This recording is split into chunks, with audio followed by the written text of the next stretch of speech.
Hey, I wanted to show this 3D printed motor that I did, window motor.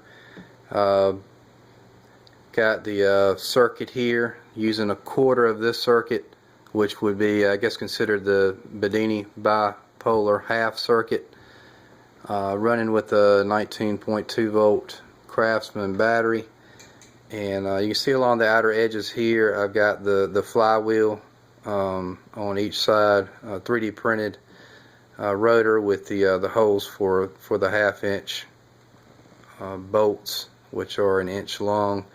As far as the coil, it's bifilar. It's 23 and 26 gauge wire, and about right between probably about 350 turns on it. And I'm sure a lot of you may be familiar with Rick's work. You can see that I've got the coil arrangement. Looks a lot like what he's got. And as far as the magnets, I got the magnets. I just have them slid into the holes there. This is an example of it. That way I don't have to glue, and I don't have to put any screws in it, and they stay stationary in the holes there. They're pretty tight. I'm going to give it a run and see how many RPMs that it'll do. This will be the first time that I've checked to see what the RPMs are on it.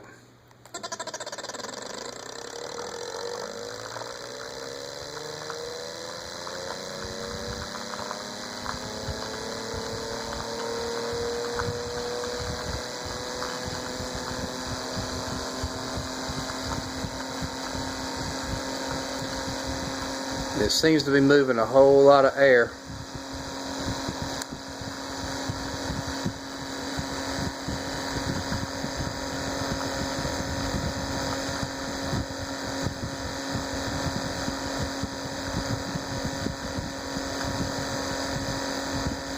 So it looks to be about 27, 25,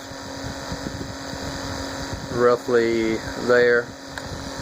I'm going to end up trying some different circuits. I'm going to try the original Bedini SSG circuit, and I'd also like to try the Bedini bipolar half circuit with the reed switching and Hall switching as well. And I'll give an update as I go. That's it for now.